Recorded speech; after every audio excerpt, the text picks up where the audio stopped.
Thank you. Thank you. Thank you. This is a scientific reawakening.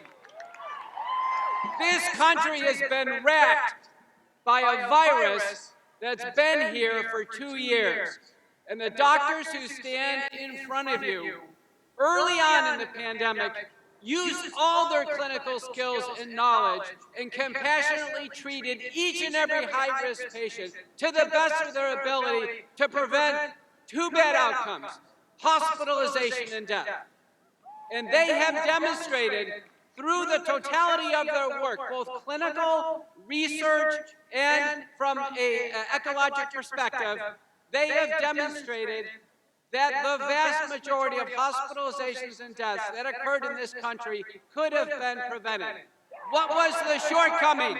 What was the shortcoming? The shortcoming is we never had a full-throated endorsement from our government agencies, the CDC, the NIH, and the FDA, nor the White House Task Force. Not once did we hear a full-throated endorsement for doctors and healthcare providers. We have 1 million doctors in the United States. We have 500,000 nurse practitioners and physician assistants. Not once did we hear an endorsement for our best and compassionate care to each and every American. In fact, we heard the opposite. Through a series of statements, a series of actions, there was effectively a chill put on early treatment.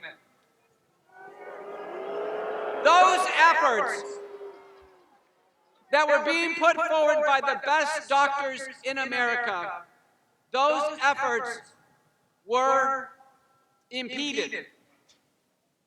And it effectively amplified fear, suffering, hospitalization, and death.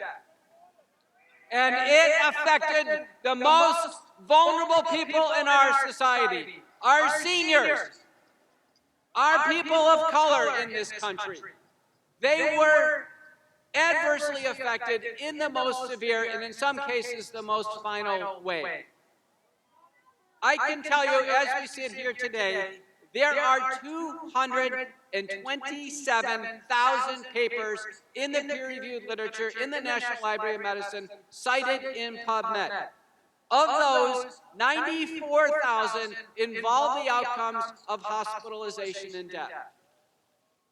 Of the totality of papers, there are only 1,400 papers. And I know, because I've published them with this group on the stage in front of you, many of them, that outline a pathway to treating patients in order to prevent hospitalization and death. And by treatment, we reduce the intensity and severity and duration of symptoms, and by that mechanism, we reduce the probability of hospitalization and death. We have only heard a two-pronged strategy. One is to stay in lockdown, wear masks, social distancing, and wait for a vaccine. That's what we've heard the entire time.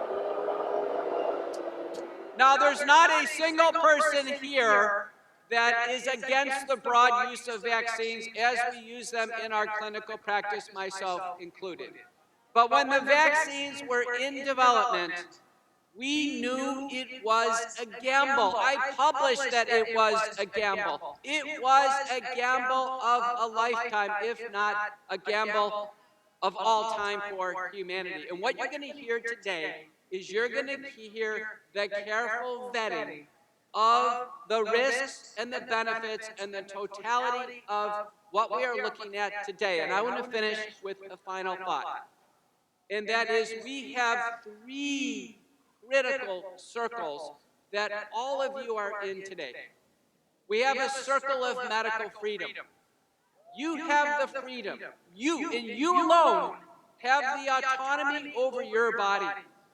You have the freedom to determine what happens to your body. That is your sole possession. In many ways, it's the only thing you really have. That is your possession. That circle of medical freedom is inextricably linked to a circle of social freedom. And that social freedom includes your family and your employment and your faith, and involves your overall citizenry in any country that you reside, in any state that you reside. And that is inextricably linked to the circle of economic freedom. Medical freedom is linked to social and economic freedom. If we allow the circle of medical freedom to even be touched, let alone be broken, all the circles fracture. They all do. And it crumbles. The writing is on the wall. And the determination to preserve medical freedom is in your hands. It's in your personal hands. It can't be any more clear.